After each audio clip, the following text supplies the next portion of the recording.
The message that he left for me meant everything to me. I clung to it. I listened to it repeatedly in the days after.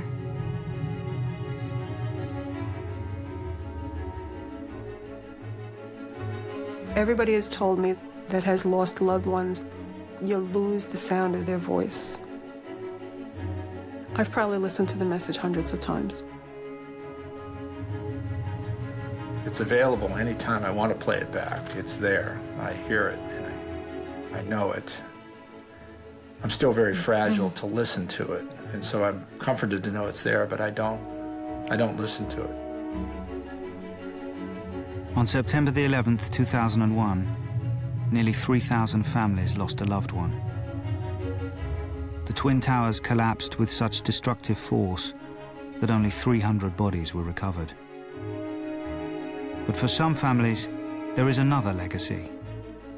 Trapped inside the towers, many people tried to make desperate contact with the outside world. Some were able to speak on the phone. Others could only leave messages. Since that day, families have lived with the memory of these final words from their loved ones. Many of these calls have never been heard in public and are featured here for the first time. All are used with the full consent of the relatives, who only now feel ready to talk about them. These recordings shed light on what really happened inside the towers, but they also reveal something more profound about the choices people make in their final moments, who to turn to, and what to say. Obviously a pretty scary experience. I saw a guy fall out of probably the 91st story all the way down. Okay. Now you can stay on the line with me.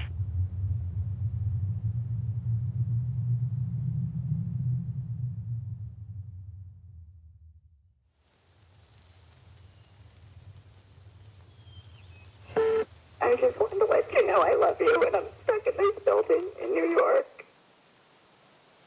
There's lots of smoke, and I just wanted you to know that I love you always.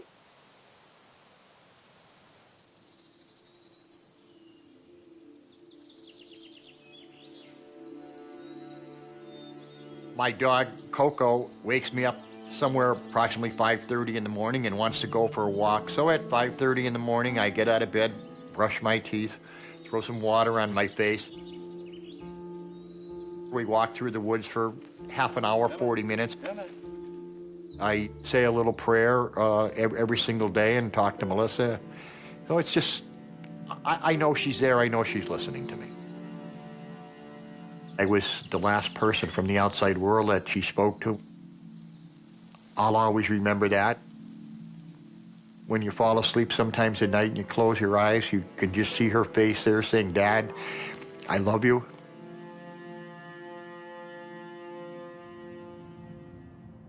On September the 11th, Bob Harrington's daughter Melissa was in New York for just one day.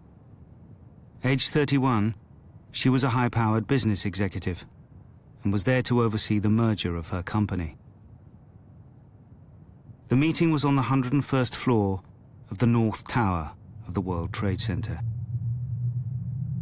She was only going to be there that Tuesday. When the merger was done, she was flying back to California the next day.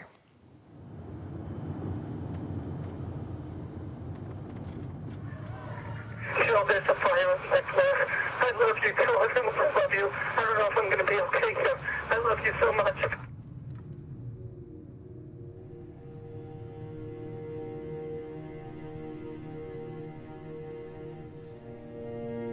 We found nothing of Jim. He was completely destroyed.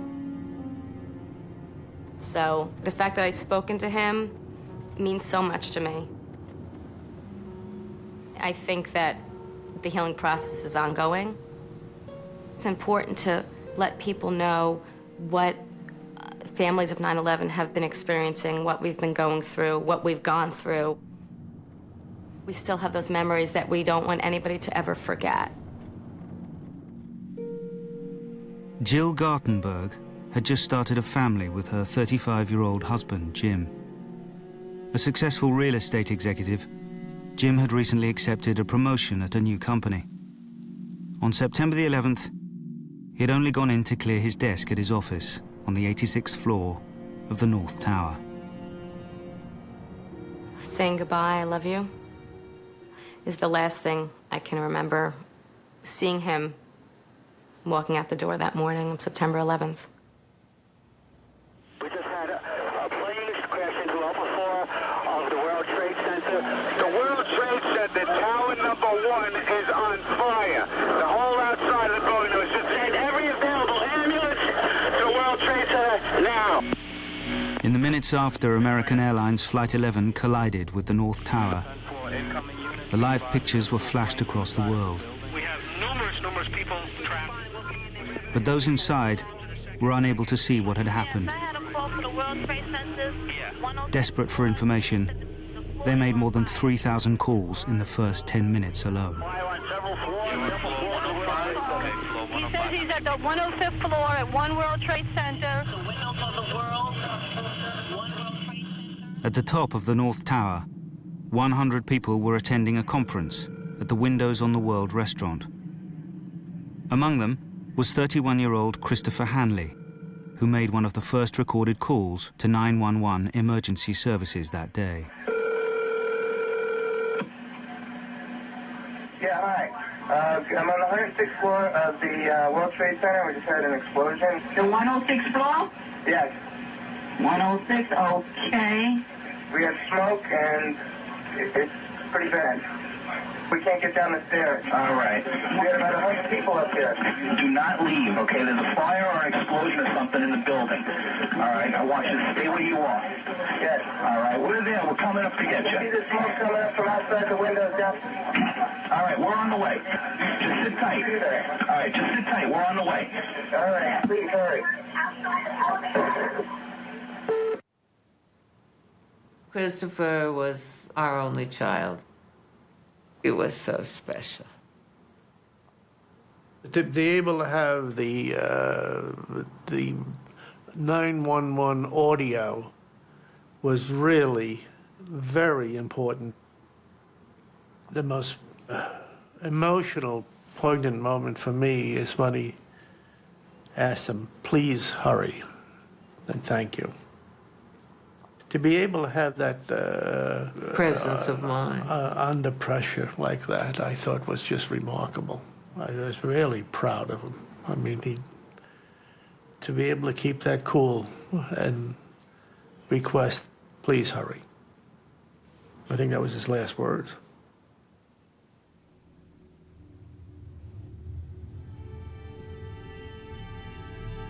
The sonic record of that day, the audible record of that day, is essential because the visual record of that day is limited to the exteriors.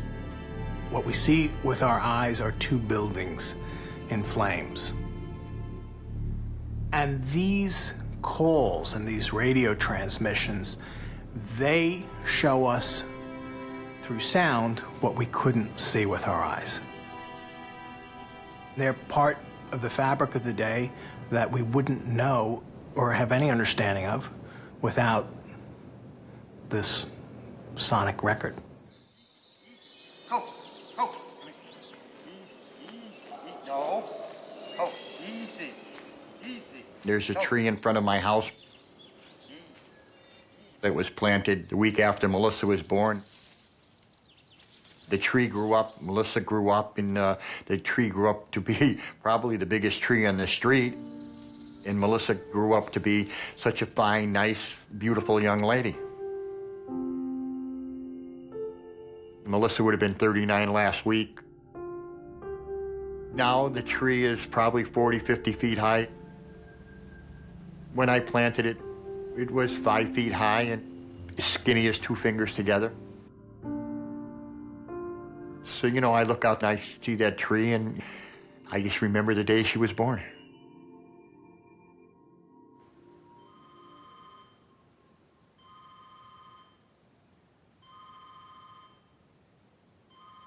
September 11th started like any other morning. Woke up, put a pot of coffee in. I was making the bed and the telephone rang.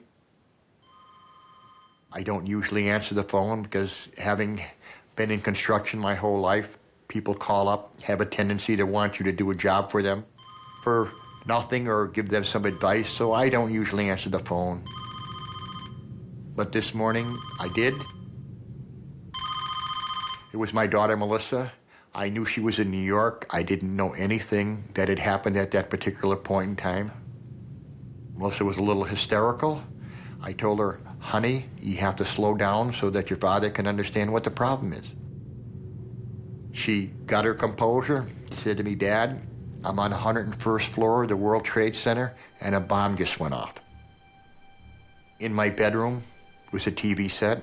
I turned it on, happened to be on CNN. I saw the fire, I saw the smoke.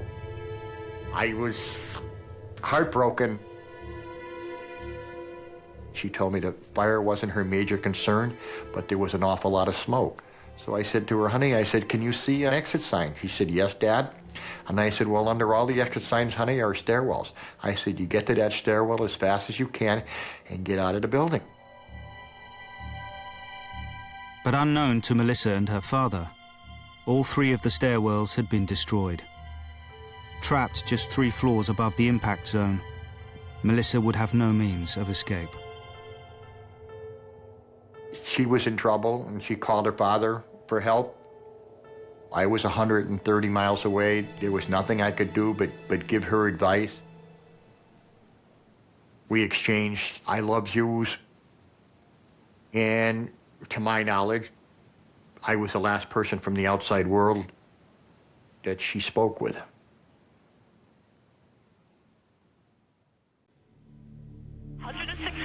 There's no injuries, but the people are trapped. They don't know where. On the 106th floor of the World Trade Center. All right, we're there. We're taking care of it. Okay. In the immediate aftermath of the attack, the emergency services were overwhelmed by thousands of calls from the North Tower. Remain in the location you are, but something by the door to block this. Stay where you are. We have you on the 92nd floor, southwest corner. Sure, if you can get out of the building, then get out of the building. If you can't, just remain there and somebody will get you. How many other people are with you right now?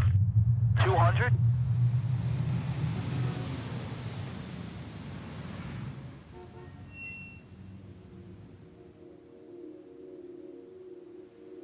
Morning. Happy birthday.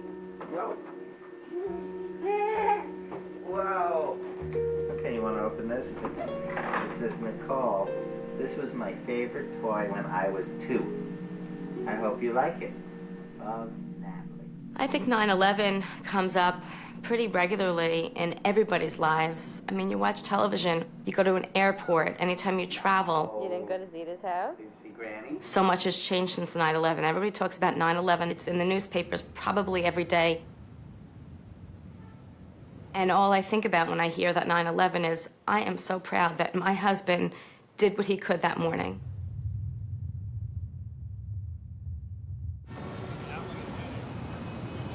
Jim Gartenberg had accepted a better paid job at a new company 4 days earlier.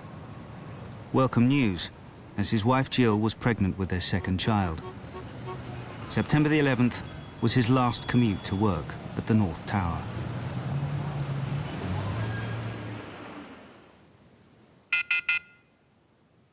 I went to work soon after he did, and my office is very close to our apartment, so I just walked the few blocks.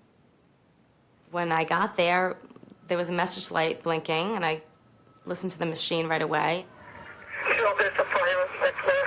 I love you, too. I love you. I don't know if I'm going to be okay here. I love you so much. And that was, I didn't even know what that meant.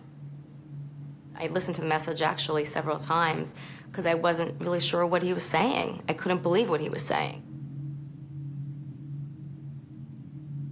Just a minute later, I spoke to him. Unlike the message on the machine, which sounded frantic, when I first spoke to him, he sounded very calm, very controlled. He said to me, I'm gonna be okay. You know, there's a fire, but I'm gonna be okay. And he said I said, stay down low. I mean, right? What we learned, stay down low if there's a fire. And he stayed down low, and he was hiding behind a desk, and he was trying to call for help, and he had no idea what was going on. 500 miles away in Chicago, Jim's closest friend, Adam, had only just arrived at work. I turned on CNBC and they said, you know, we go live to the World Trade Center, and there was smoke coming out of the building. The first thing I did was call his office.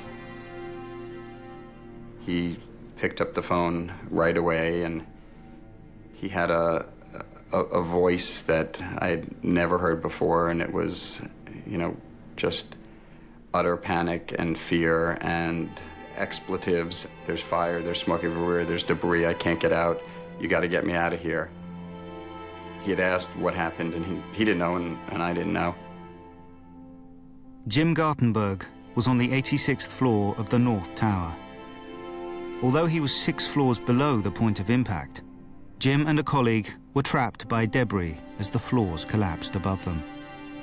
His comments were then real calm. Okay, what are we supposed to do? And I told him, there's fire and it's going up, you need to get down. And he said, I can't go anywhere. The stairs are blown out below us. You know, the debris is too heavy. We can't move anything.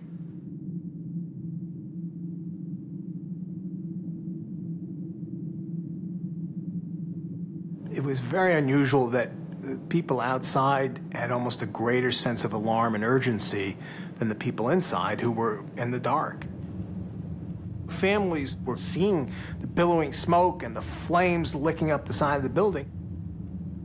It was just a terrible responsibility for the people on the outside to have to say, it's worse than you think. 15 minutes after the North Tower had been hit, most people in Tower 2, the South Tower, were still at their desks and watching the tragedy unfold. Amongst them was 24-year-old trader Brad Fetchit, who left a message for his mother to tell her he was safe. Hey, Mom, it's Brad. Just wanted to call and let you know, I'm sure that you heard that a plane crashed into World Trade Center 1. We're fine. We're in World Trade Center 2. I'm obviously alive and well over here, but obviously a pretty scary experience. I saw a guy fall out of probably the 91st story all the way down. So you're welcome to give a call here. I think we'll be here all day, but give me a call back later. Love you. He was trying to reassure us that he was okay, but you could tell as he cleared his voice when he talked about seeing someone fall from the 91st floor that there was a lot of fear in his voice. It's available anytime I want to play it back. It's there. I hear it, and I know it, and I'm still very fragile to listen to it, and so I'm comforted to know it's there, but I don't listen to it.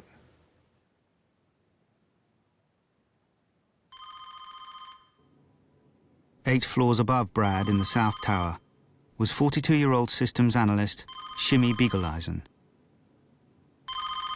The phone rang and it was Shimmy. Ma, don't worry, I'm fine. And I said, please don't waste any time. I know all about it. Get out. And he said, listen. And he put the receiver up to the loudspeaker, and I heard the announcement, do not leave your office. This building is secure. As we hung up, my nephew called, and he was practically incoherent. He said, Shimmy, Trade Center. I said, Shimmy is okay. And as I said, okay, I never got the K out because I saw the plane hit the other building.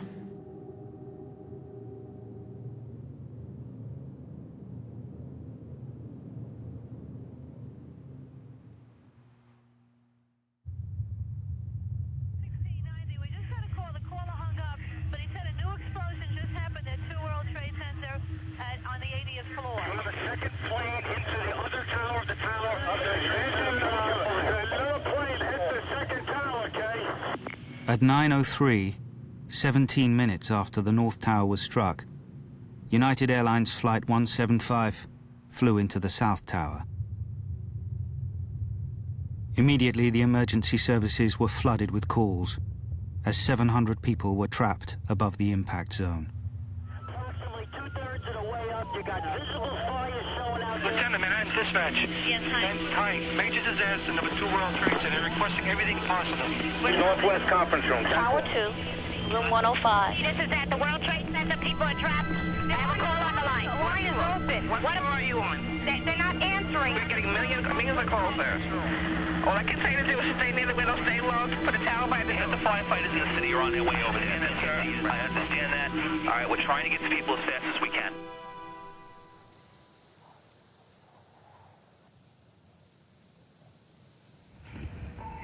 Mom, it's Steven. My plane, my building got hit by a plane, and right now it's, I think I'm okay, I'm safe now, but it's smoky.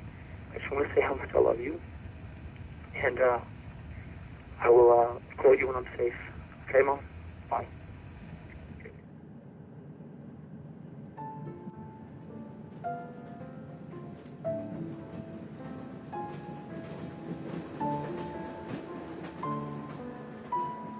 It's a tribute to Stephen that at the moment of his death, it can be said that he was on good terms with every member of his family.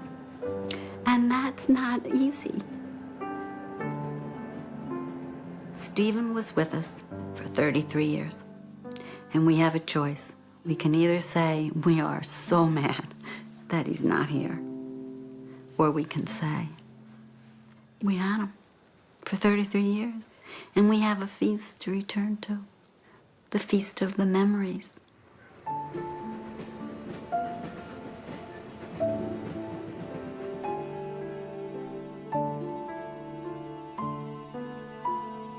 The family came, girl, boy, girl, so there was a little triumvirate at the top.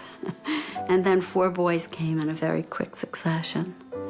And Stephen was the third of that group of 4.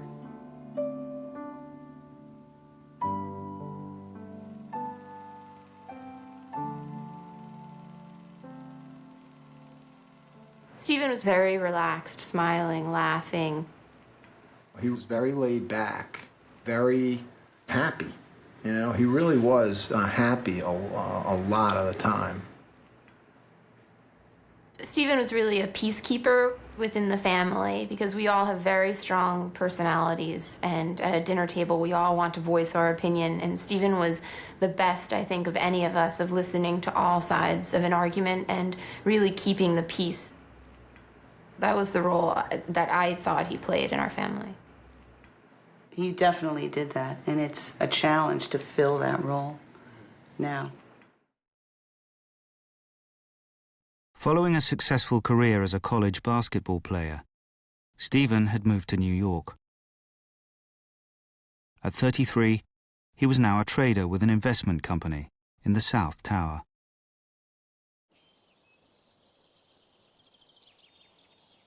September 11th. It was a beautiful, beautiful day, as everyone always will remember, I know. I was very pleased to be going to a yoga class around the corner in the village hall. And at the end of the class, I walked home. And when I came into this house, there was a blinking light on the answering machine, and I had 6 messages. Not the usual thing. And one of the messages was from Stephen. Mom, it's Steven. My plane, my building got hit by a plane, and right now it's, I think I'm okay, I'm safe now, but it's smoky. I just want to say how much I love you, and I will call you when I'm safe.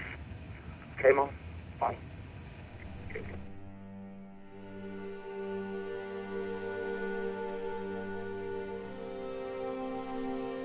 Stephen worked in the South Tower. He was on the 89th floor. He said that he was going to call me and that he was going to be all right.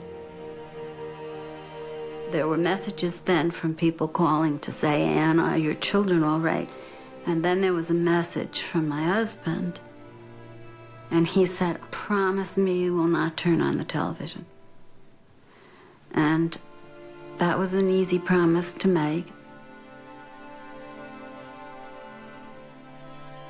I just went out in the backyard and I sat in a plastic, you know, those $5 plastic chairs under a tree, and with the phone in my lap, preparing myself for what I would need to face. Two worlds, you're on the 88th floor, northwest corner. Okay, now, you get soaking wet towels, and you can put them at the doorways. And you're a two-world trade, right? You're going to hand them the Sir, are you on the 89th or 88th? Families often have a map in their minds of where their loved ones are in the world. You know, if somebody in your family is working at a place that has now become the center of all the world's attention, and there's a calamity unfolding, in your mind, you're trying to place your loved one. Where are they in relationship to this terrible series of events that's unfolding? I feel so bad that we can't do more. You don't know. Oh, boy. It's an awful thing. It's an awful, awful, awful thing to call somebody and tell them you're going to die. That's an awful thing.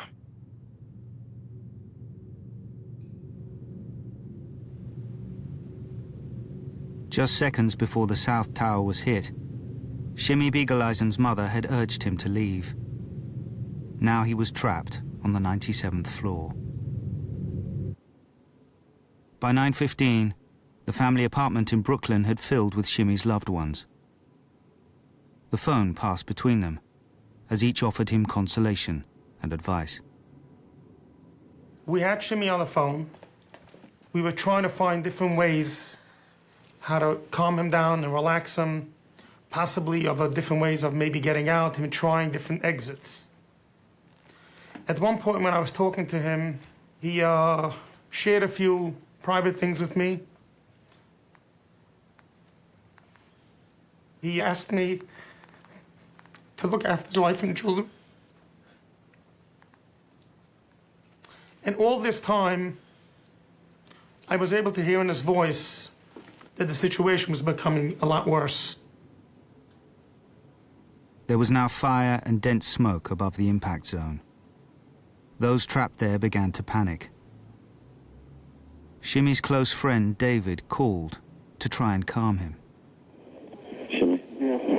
Just hang in there. Just breathe slowly through the towel. You breathing through the towel? It's fine. Everything's fine.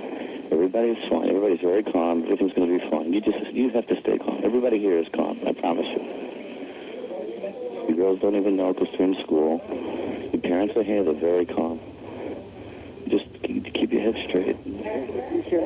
Okay, do you see smoke by the window? The fire department wants to... You can't see? Do we see smoke by the windows? The fire department wants to know. No smoke by the window. No smoke by the window. Listen carefully. As a last resort, break the window as small as possible just to get a little air in. Okay, but you follow? Yeah. Okay, how so? They said the last resort we should open the window just a little bit to get some air in. Can you open the window or you have to break it? Yeah. Huh? You have to break it. Yeah. Okay, Shimmy. Yeah. Break the window. Break the window. As little as possible. Just get a little air. Just get a little air. Okay. If you're running out of air, If you're running out of air, we should do that. Okay. Okay? I'm very grateful that he was able to spend his last moments speaking to the people who were closest to him. At the end of your life, I would imagine you want some sort of comfort, and I hope, and it seems from what everyone has told me, that he was given that. That's all I could hope for.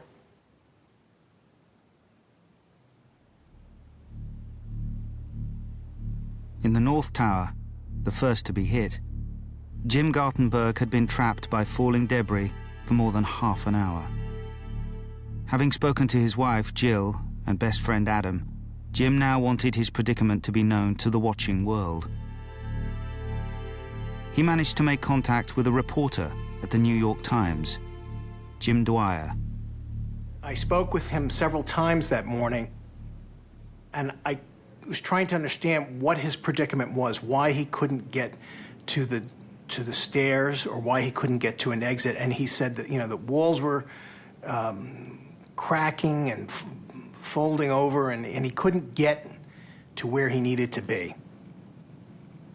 Mr. Gartenberg seemed to be very directed, very focused. I mean, he was, there's a sense of great urgency in his voice, but I didn't feel like he was panicking. He wanted people to know where he was and that he couldn't leave the building. Happy birthday to you. Happy birthday to you. Nicole. Yay.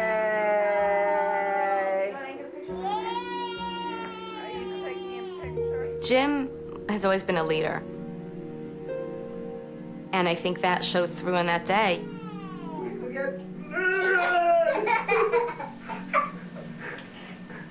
Get you. Nicole, is Daddy so funny? When I first met Jim, he was the president of the Michigan Alumni Club in New York. I saw the way that he was running this meeting and the way he was interacting with people and his leadership skills. There was all these qualities about him that all of a sudden I said, wow, this is a really special guy. After speaking to the New York Times, Jim's next call was to a local TV news program. At 9:32, 45 minutes after the North Tower was hit, Jim went live on air. Jim Gartenberg joins us. He was on the 86th floor of, I'm not sure which tower. Was it the north or south, Jim? It's World Trade Center 1, and it's not was. I am here, and I'm stuck right now. Now, are you above, Jim, or below? I have no idea. I have no idea where the plane hit. It's my understanding that it's a plane. Jim, there are two planes. One went into one tower, one went into the other tower. What do you see around you? I mean, are you in smoke? Are you in fire? I mean, the first thing that I want to make clear is that I'm stuck on the 86th floor. A fire door has trapped us. Debris has fallen around us, and part of the core of the building is blown out. How many people are with you, Jim? I'm with one other person, and I'm told that people are aware of this. I'm on the 86th floor on the east side of the building facing the East River. And what time did you get... I'm on the air. I want to tell anybody that has a family member that may be in the building that the situation is under control for the moment, and the danger has not increased. So please, all family members, take it easy. I got a phone call from a friend of mine on my cell phone saying, Jill, Jim's going to be okay. He was just on national television, and he said he's going to be okay. She told me what he said and how confident he was about it. They broadcast his voice. I still have tapes of that and listen to it, and it's eerie. The voice that I hear on that is not his, and it's just so odd as far as the voice is concerned. But his message was unbelievably calm and brave and stoic. Having seen that was just a tremendous tribute. I think for a lot of people to be in crisis mode, they would just sit there and scream.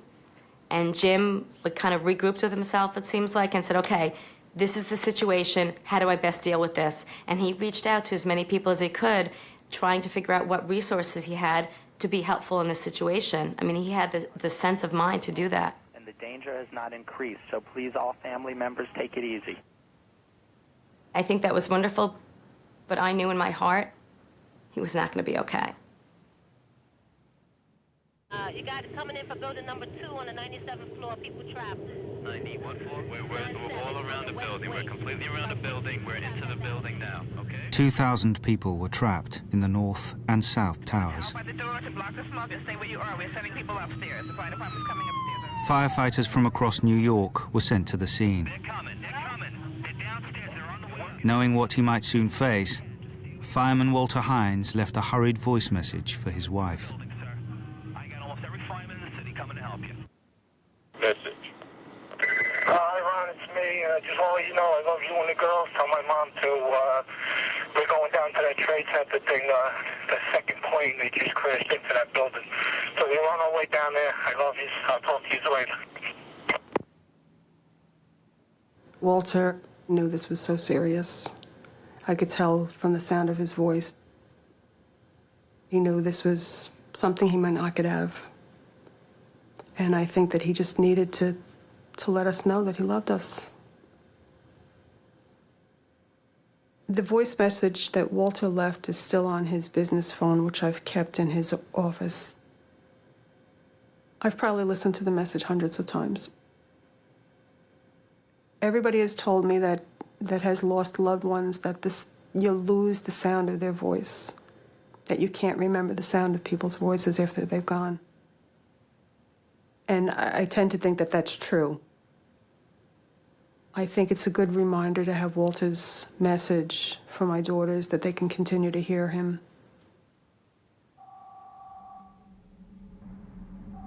While some messages provide consolation, others are a painful reminder of a missed opportunity to say goodbye. I woke up to my telephone ringing. I worked nights at the time, so I didn't want to be bothered. And then my cell phone rang again. And I'm like, I'm not going to answer it. I'd say it was probably about 1 o'clock in the afternoon that my cell phone rang with a message. First saved message. Neil, it's Brian. A plane crashed into the trade center. It's on fire, and I'm in it. And I can't breathe. Tell everyone I love them. I don't get out of here. End of message. Brian left that message, and that must have been the first or second phone call that I received that morning. And I mean, I just didn't realize it. You know, it's really hard to struggle with, you know, what would have happened if I answered the phone? You know, but I mean, I couldn't do anything, even if I did answer it. I keep the message on an MP3 file, so I have it on CD, I have it hidden away in a safe, I have it, you know, on every hard drive I have it like everywhere just so that nothing happens to it. It's Brian's last words. I mean, that's one of the reasons why recordings were made, was so people could record their last words. You know, I mean, I think it gives me a little bit of guidance. I like draw from Brian's strength when I hear the message.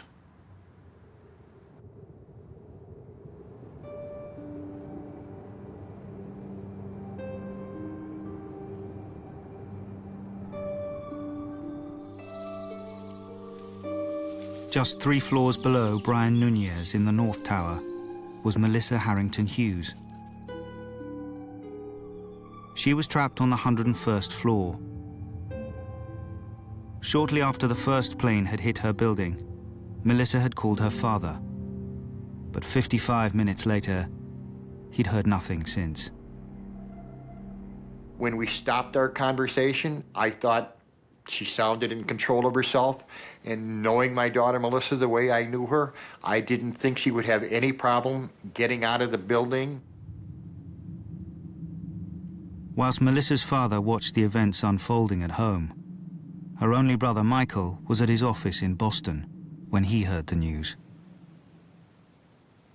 I just started crying and just couldn't believe it. And really couldn't muster any words to anybody. I kind of had to go back up to work and say, I gotta go. I was just thinking, I hope she got out. I hope she got out. Either by a stairs, elevator, maybe they were gonna bring helicopters, I didn't know.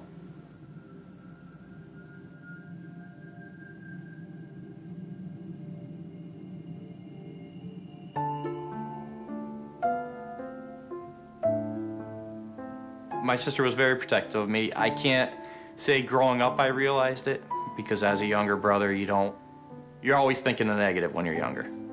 You get mad, you get upset. I don't like you, get away from me, you know, the typical brother-sister thing. But as time progressed, she looked out for me tremendously. It's, he knew it was jerk, it was working? No, it wasn't working. But you know what? What? It's working now. The relationship between Melissa and my father when she was growing up kind of in the teenage high school years was probably hostile at times. You gotta think, 2 people with the same traits, I mean, both strong-willed, nothing's ever gonna be easy. He was probably the only person she couldn't win against, was my father, and I think her traits came from him. Her drive and her strong-willed. Growing up, Melissa had always been determined to experience life beyond her small-town roots in Massachusetts. Melissa spent the summer in France. She had the idea that Paris was the greatest city in the world, loved the clothes, loved the hairstyles. She had long hair. When she came back, her hair was very short. That was a style in Paris. When she got off the airplane, her mother and I looked at her, and we were like, we didn't expect that.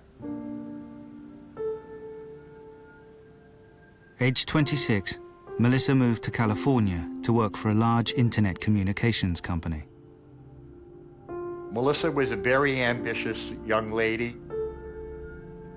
When she was in California, she bought a BMW. I was like 60 years old when she bought the BMW. I'd never had a car as nice as that. I said to her, Melissa, can you afford it?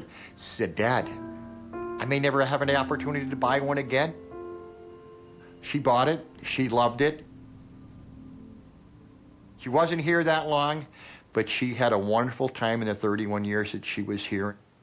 She always aimed for the best, and most of the time she got it.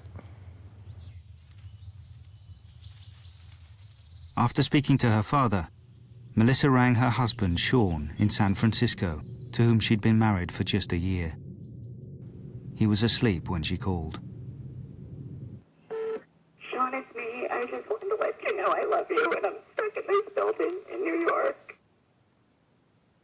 There's lots of smoke, and I just wanted you to know that I love you always. Melissa met Sean at a junior club dance. That's basically how they started their relationship. He was a very nice young man, and they were an extremely attractive couple.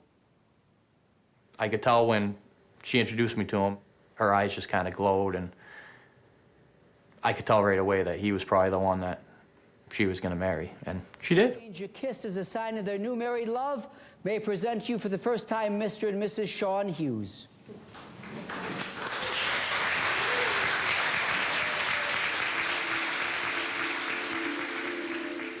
When I heard her message to Sean, I heard in her voice hopelessness.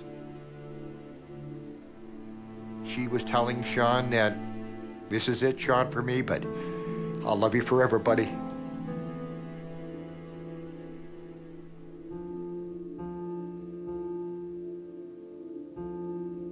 I don't know if I could say it was a good thing.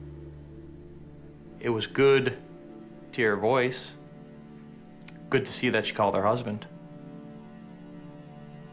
Emotional when you heard it. All sorts of different emotions come out. Obviously sad because you're assuming when you hear it that she can't get out, but like I said, good emotions because I could hear her voice. It's always good to hear the voice.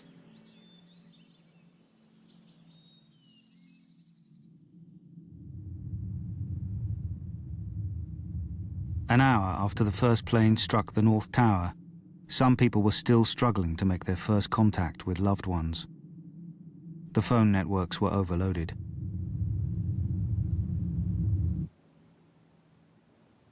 By the time 41-year-old Tom McGuinness managed to get through to his wife, he already knew there was no possibility of escape. Right away, I say, "Where are you? Where are you?" And I'm almost annoyed because he's not answering me.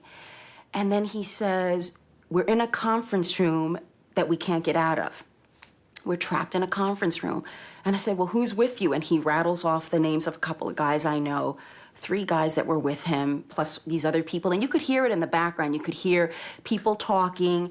You didn't hear panic. You heard, I remember one guy yelling, "Let's just knock down this goddamn wall." I remember telling him, I said, "You're going to get out of there." I kept telling him that. And that's when he said to me, he goes, "Ileana, you don't understand." He says, "There are people jumping from the floors above us."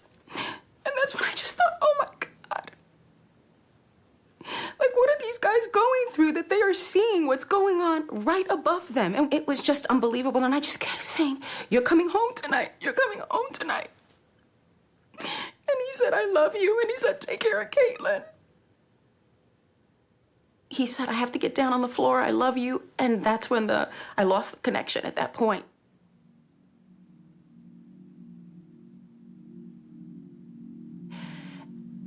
There is a great comfort in the fact that I got to talk to him.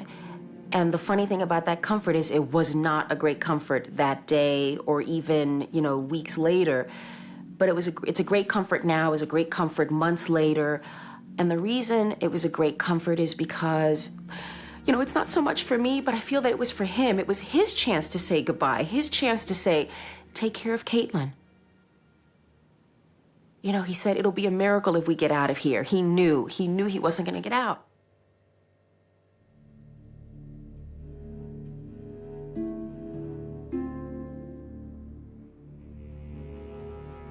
In the South Tower, the second to be hit, conditions were now desperate. Stephen Muldery worked alongside a group of close college friends, all former high school athletes. As the fire spread, the group made a collective decision to stick together and try and reach the roof.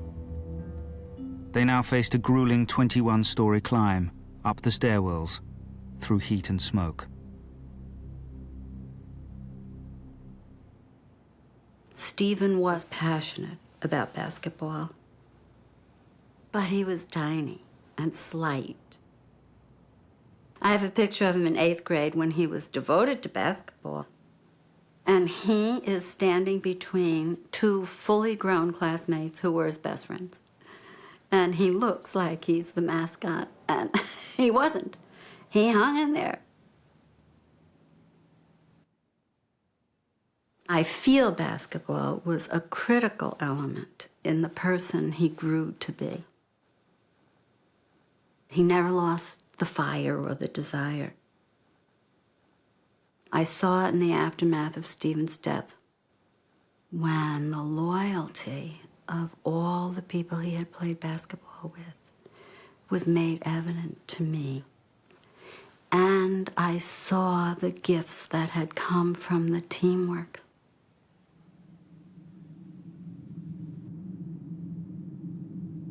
Stephen and his friends reached the top of the building, but the doors to the roof were locked. They retreated back down the stairwells and took refuge in an empty conference room on the 88th floor. Sharing a single mobile phone, each one took turns to say their goodbyes. Stephen and others passed the phone around and let people get word out to their family members. And at this point, there was a sense of dread among those people making the calls. There was a sense that they were doomed. People used their last minutes of conversation to talk with their families and their loved ones and their friends. They said, you made my life better, I want you to take care of so-and-so. I want you to, know this about the truth of our lives. And it was a kind of a moment of truth for many people, a moment of desperate truth, but also transcendent truth.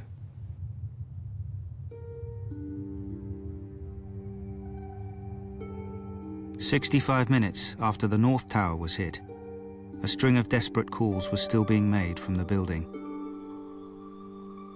For the family of 37-year-old Jeffrey Nussbaum, his struggle to live is documented in agonizing detail. My phone rang, and it was Jeff.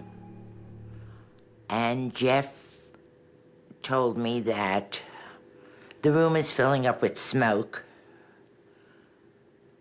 It was difficult for them to breathe. He told me the sprinkler systems went off, and they were like ankle deep in water. When you're so emotionally involved, you don't look at your wristwatch. And the phone company sent me a breakdown of his phone bill. I waited over 2 years for him to be identified. So anything is cherishable to me. And what was identified was so microscopic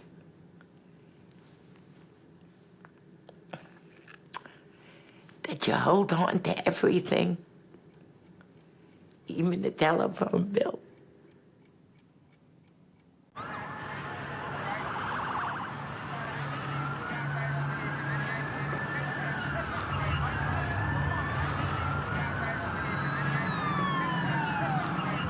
By 10 o'clock, the rescue operation had made very little progress. The fire department had been blighted by malfunctioning radio receivers within the towers. Once inside on the stairwells, the firefighters could not communicate with each other. But that silence was about to be broken. Someone was able to make the radio receiver work, and we have a remarkable, illuminating document of the effort to get up to the high floors in the South Tower. Battalion 7 on floor 40 of Tower 2. We got one elevator working up to the 40th floor, staffed by a member of Line 15. The man who repaired the radio receiver was 45-year-old Oreo Palmer. As Chief of Battalion 7, Palmer was amongst the first to arrive at the scene. As he entered the South Tower, he single-handedly fixed an elevator and took it to the 40th floor, halfway to where almost 700 people were struggling to stay alive. And then he started to climb on foot. And because he was a very, very fit man, he was able to make tremendous progress. He had run marathons, he ran half marathons. We're on the 43rd floor. There's stairway B. What floor should we try to get up to, Oreo? I'm up to 5'5". He went 12 floors in 10 minutes, wearing all the bunker gear, which is 50 or 60 pounds. We're going to have to host it. I'm on 69 now, so we need a higher bank, please. These stairway walls have been compromised on 73 and 74. The walls are breached, so be careful. Yeah. When I first heard Oreo's voice on the tapes, you can tell he knows he's in a race against time.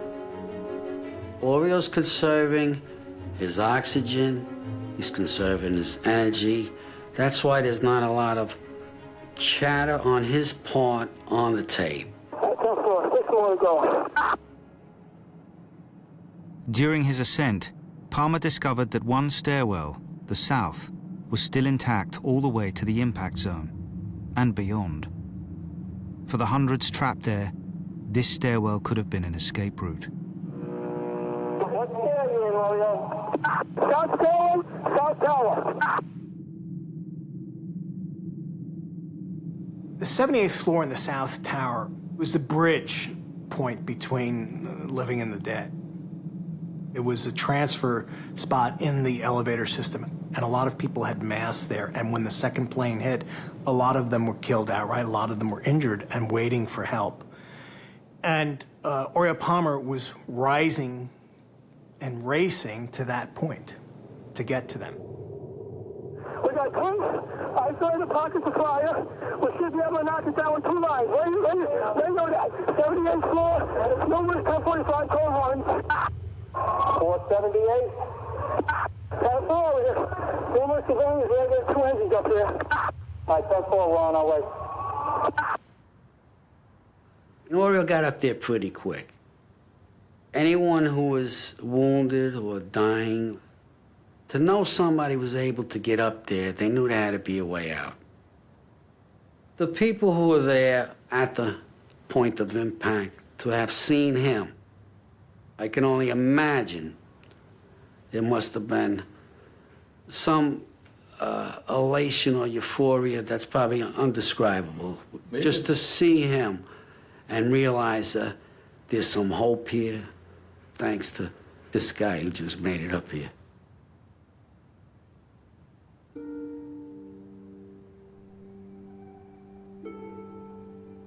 When I heard the tapes, you were watching a screen with all the words on it, but with a digital countdown, so you knew exactly what was coming. You knew the exact minute that the towers were going to go down. And you can't help but feel like you want to jump out of your seat and say, hurry up and get out of there. You know, you have one more minute before it comes down. And that's the hard part. That was the hard part. I was not surprised when I heard that Oreo had made it to the 78th floor. He made it up to the point of impact, and it's amazing. He left a story behind. My kids will have it, their kids will have it, and I just feel that it's to honor his memory and the person that he was. 7 minutes after Palmer's last words, the South Tower would collapse. There is one 911 call which captures this moment from inside the building. It highlights the moral complexity of hearing the suffering of those trapped. From the 105th floor of the South Tower, father of 3, Kevin Cosgrove, was still speaking up until the moment when the tower fell. His words haunt me, and I try not to think about it, but it's also, in a way, kind of a comfort to know where he was and what he went through and what he was trying to do. And not many people have that. Parts of Kevin's call were deliberately made public when it was played by the prosecution in the trial of a key 9/11 terrorist. It was used to illustrate the human suffering on that day. The first copy of it wasn't cleaned up at all. There was a lot of background noise, and it was hard to hear what he was saying. And it was certainly hard to listen to him not being able to breathe very well. Smoke, right there, 105, 2 power. All right, sit tight. We'll get to you as soon as we can. Yeah, keep staying up. The smoke's really bad, man. It's barely leave. That's all we can do. Where are you? What floor you guys up to? We're getting there. We're getting there. Doesn't feel like it, man. I got young kids. I understand that, sir. I got lots of people up here. I understand. I know you got a lot in the building, but we're up on the top. Smoke rises. It's right there. We're on the floor. We're in a window. And then I had to barely breathe now. Can't see. Okay. Just try to hang in there. I'm going to stay with you. You say you're in an air-conditioned building.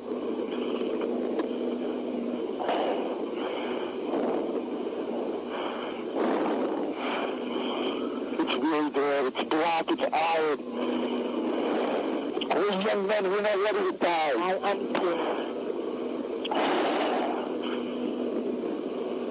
Hello? Hello? We're looking at financial center. 3 of us, 2 broken windows.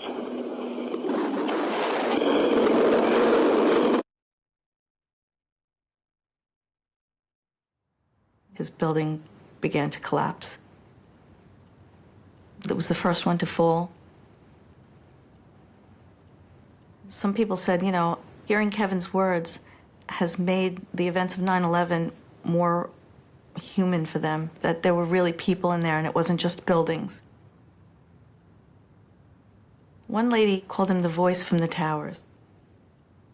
It made it real for her, that it wasn't just a news story.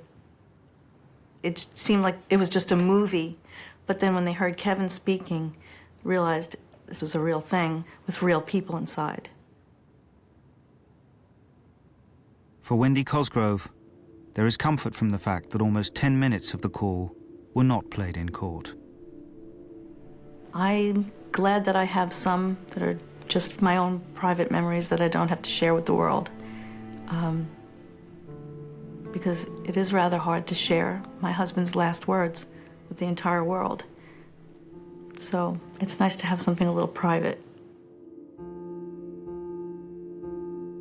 I guess what I would want people to learn from listening to the recording is that life is short, that you never know when you're going to lose your loved ones, and to spend every minute you can showing them that love. And that's what's important in life.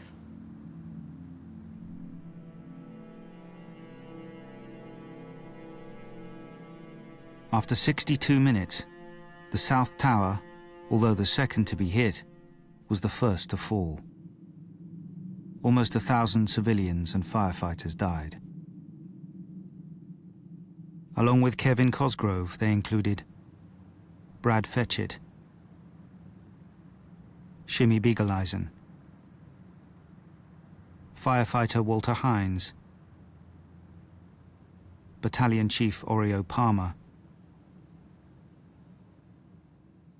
and Stephen Muldery. The phone rang, and it was Amy, my youngest daughter. And the first thing I said to her was, "Where's Stephen?" And she didn't answer. There was just silence. I got home and I called my mother, and she was so happy to hear my voice. And I told her about Stephen. And I just know she just screamed, and that was it. She knew he was gone. And a sound came out of me that I'd never heard in my life. It was just an animal sound. And I knew when I heard that sound for the first time in my life, that howl, that it was universal. And that, you know, my family and I had joined all the losses of all the ages. Mom, it's Stephen. My plane, my building got hit by a plane, and right now I think I'm okay. I'm safe now. The message that he left for me meant everything to me. I mean, I clung to it. I listened to it repeatedly in the days after. But I did put it aside at a certain point and say that I would not continue to do that. And a very odd thing happened, and it is that as time went by, I created a new message that had never been left. I added to what he had left, thinking he had left it. In his message to me, he said, "I'll be all right, and I will call you." In the message that I then began living with, you know, maybe a year after, was, "I'll be all right, and you will too." I made him say it in my memory over and over and over again.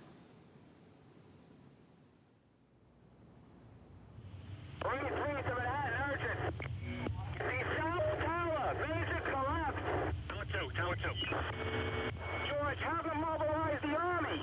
We need the army in Manhattan. All units stand by. Everybody try to calm down. Although the first to be hit, the North Tower was still standing. For those with loved ones trapped inside, the collapse of the South Tower was a terrifying premonition. When the first tower went down, I was hoping that Melissa had gotten out of the building. I knew she was not in that tower. We need additional units. Urgent. Dad really wanted her to call back. Sean had told us that she had called him. He really wanted her to call back again. And just nervously anxious was the way I viewed him. As a parent, you always want to have hope. I thought that if there was a way to get out of the building, that Melissa, at that point in time, that she would have been out of the building. I was on the phone with one of Jim's friends when the first tower collapsed. All you could hear if you listened in on the call was just crying and wailing. And then this, after about 5 or 10 minutes of that, this sense of calm that, oh wait, that's not his tower. It feels strange to report on the events of that day, that we just isolated Jimmy's safety and how we could distance ourselves from the horrific event and the casualties that everybody else faced. But that felt like our duty. My parents were down in Florida on September 11th. They were not watching television until I told them to turn it on. My father was counting the floors to see, because he saw it on television. He was trying to figure out if Jim was above or below where the plane had hit. And the first thing my father said to me was, he was such a great father. You know, and I said, that makes it real, because for me to think he's not going to make it out is one thing, but for my father to say that, because if it's in the past, that made it real, more real for me, that this was really, his life was ending.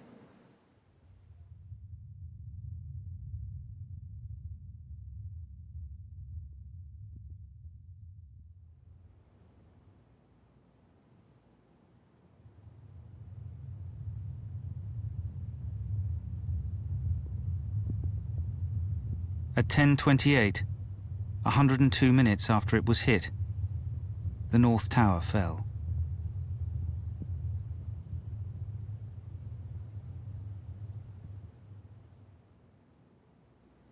I saw the tower fall. Yeah, I saw the tower fall down. And I knew for sure I'd never hear from him again. I saw his life end right there.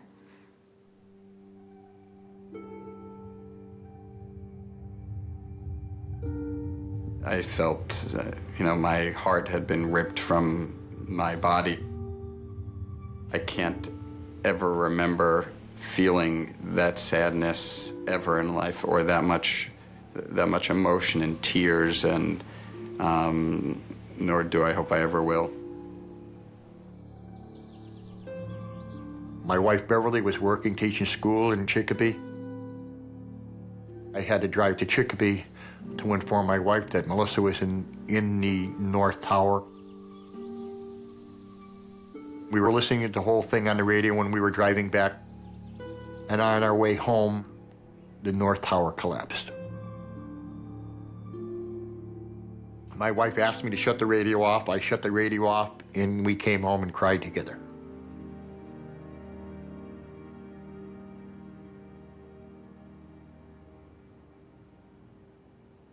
When the North Tower collapsed, 1,402 civilians were killed. Along with Melissa Harrington Hughes and Jim Gartenberg, they included Christopher Hanley, Brian Nunez, Jeffrey Nussbaum, and Tom McGuinness.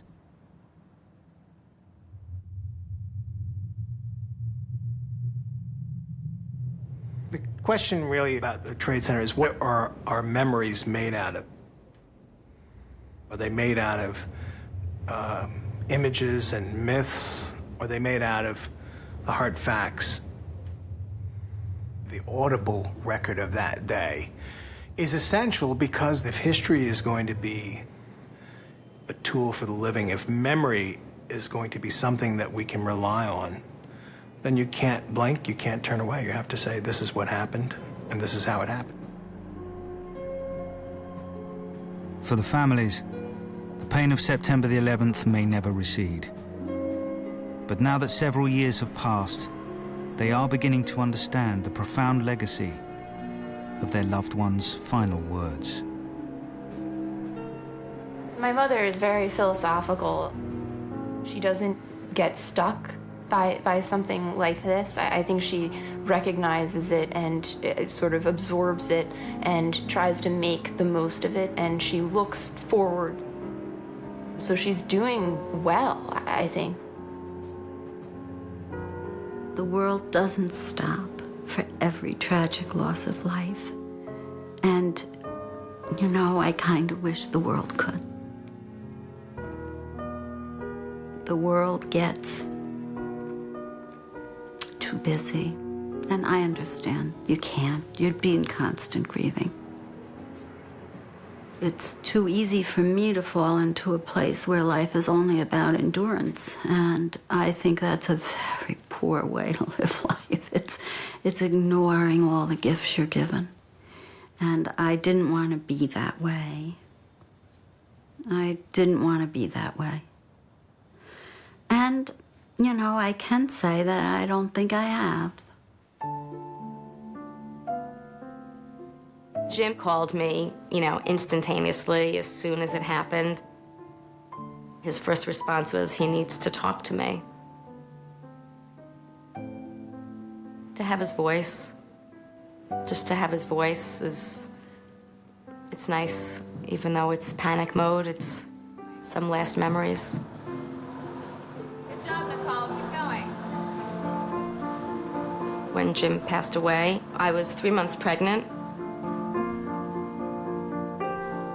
You know, here I am with this special gift, as far as I'm concerned, that he left me with. And to me, that's so important that we had that. She has his personality, she's quick-witted, and her sense of humor is just like him. You're fast. Good job. So knowing that, you know, she's such a part of him, and that my other child's such a part of him, it makes me happy, that part.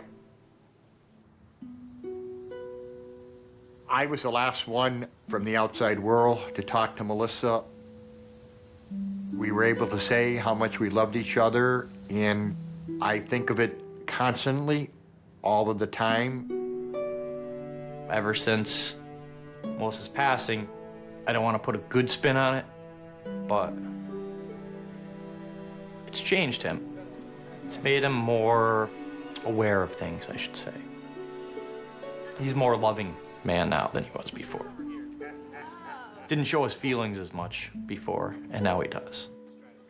Like with my son, who was, coincidentally, which was kind of fate, I would have to say, was born on September 11th. When you leave the face of this earth, all you leave are your children. That's your legacy. Melissa brought a lot of joy into our lives. My inner peace with Melissa's death might come from the fact that I spoke to her. I find a lot of pleasure knowing that Melissa called me, knowing that we were able to say our last goodbyes, basically. I got to talk to Melissa in person, I'll take that to my grave.